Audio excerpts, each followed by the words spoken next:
Hey guys, Daniel Lyttle here again, and today I want to talk to you about RAIF. R-A-I-F. It's an acronym that I made up, and it stands for results, or actually it's a mathematical formula to giving you results, right? Results equals action times intensity times frequency. So first off, what are the results that you want? Do you want to lose weight? Do you want to gain muscle? Do you just want to stay fit and active? Is it more about de-stressing at the end of a shitty work day? Is it your alone time invested into yourself when you go for a jog after, when you're sick of the family or something like that? So the results that you want is going to dictate what kind of action you take. So many people come into the gym and just focus on getting sweaty. One of the reasons why I get so perturbed at some of the other gyms out there that go on to talk about changing lives and we're going to help you lose weight. No, they don't. All they help you do is get sweaty. As a byproduct, you consume more calories and you will lose some weight, but that's not their primary focus. It's kind of a byproduct of just getting sweaty. And then when you hit a plateau, or as soon as you stop that product, you haven't learned anything how to get off that diet roller coaster. So that's why you go back to them twice a year every time you need to lose weight, of course. So they're not working with a long-term strategy. They're not working with your best interest in mind. They're just saying, hey, come on in, we'll get you fit. And then, yeah, you'll lose a few kilos at the same time. So what are the actions that you're taking depending on what your results want to or need to be, okay?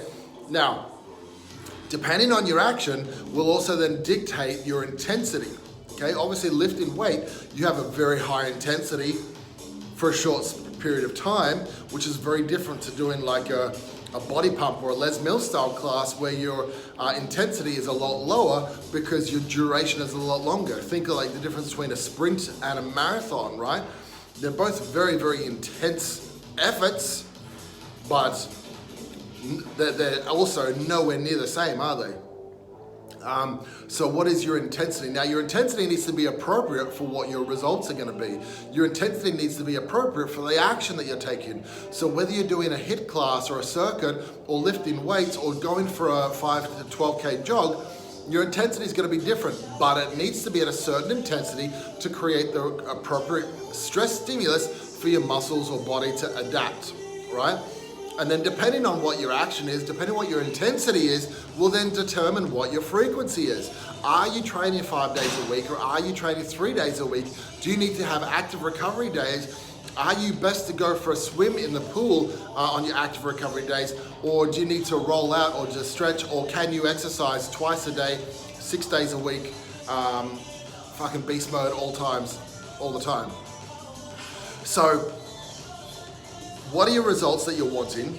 What are the actions that are going to best get you to there? And then what is the intensity required according to those actions? And then what's the best frequency for that intensity and action, okay? So some guys will lift weights 6 days a week. Some people even lift weights 5 mornings and 2 nights a week. So they're hitting 7 sessions a week, okay? Obviously they have very specific goals and they also, but that's another video of then what is their recovery phase looking like. RAIF, results equals your action times intensity times frequency. Get those 3 things right. Don't just go into the gym and sweat. Don't just go into the gym and lift. Think about what are the results you want, what are the actions you need to take. What's the intensity appropriate for that action? What's the frequency that is safest whilst getting good results for those 4 letters? So be good to yourself, because be good to yourself, because you two will be together for a while. Of course, call me if you've got more questions. I'll be happy to talk about this stuff with you.